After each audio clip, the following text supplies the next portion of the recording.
Kehoe House in Savannah. Built on Columbia Square in Savannah, the Kehoe House was completed in May of 1892.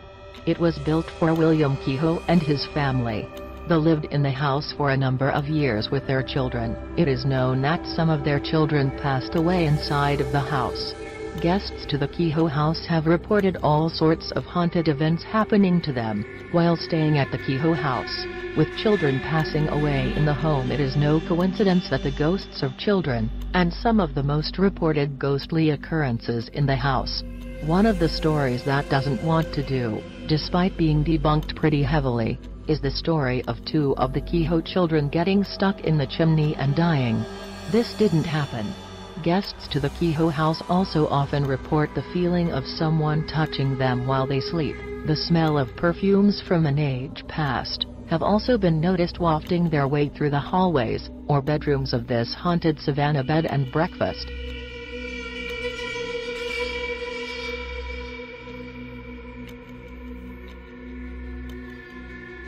The ghosts of Factors Walk in Savannah.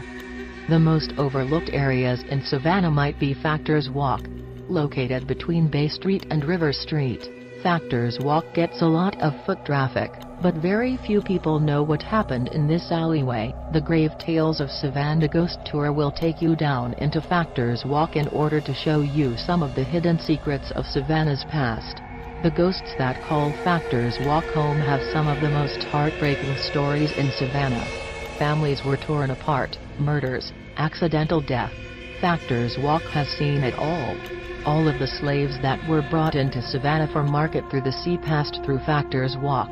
The cobblestone-lined alleyway has much to be told. Like many areas in Savannah, shadow people are often seen moving through the nighttime. While not accessible anymore, the tunnels which originate in the Factors Walk area have been known to send ghastly moans into the still night air. Moon River Brewing Company. One of the most well-known haunted locations in Savannah, Georgia is the Moon River Brewing Company. Thanks to visits by TV's Ghost Hunters and Ghost Adventures, people all over the country have been interested in the ghostly inhabitants of the Moon River Brewing Company. On one of our Savannah Ghost Tours, the Grave Tales of Savannah Ghost Tour, we often spend time visiting the Moon River Brewing Company and telling the story of why the Moon River Brewing Company is so haunted. The building that houses the Moon River Brewing Company was built in 1821 by Eleazar Early. It was first used as the City Hotel. The City Hotel was a gathering place for many well-to-do people in Savannah. Even Audubon himself spent some time in the City Hotel. The Savannah City Hotel hosted its last guest in 1864. Right before General Sherman arrived to capture the city of Savannah, during the American Civil War. The building also served as a hospital during Savannah's numerous yellow fever outbreaks. Hundreds of people, mostly children, reportedly died on the upper floors of the building during these outbreaks. It is not surprising that child spirits are often seen in the Moon River Brewing Company.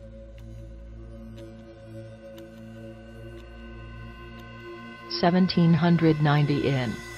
Some of the most famous ghosts in Savannah take up residence at the 1790 Inn. This historic building, now a restaurant, bar and lodging, sits at the intersection of Lincoln Street and President Street in the historic district of Savannah. The building, which now houses the 1790, is actually three buildings. The first two parts of this haunted building were constructed in the years between 1821 and 1823.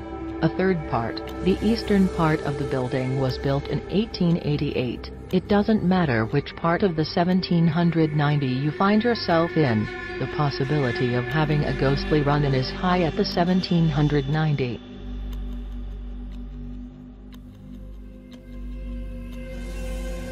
Wright Square. Wright Square is an interesting square with more than its share of ghost stories. On our Savannah Ghost Tours we will visit this haunted place, and show you the secrets that Wright Square hides. Beneath the large oaks that now dominate Wright Square there has been much bloodshed and anguish since Savannah's founding in 1733.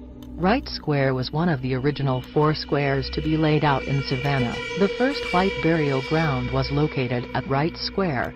At the southwest corner of Wright Square, extending underneath some of the buildings on that side of the square, lay the bodies of those first buried in Savannah.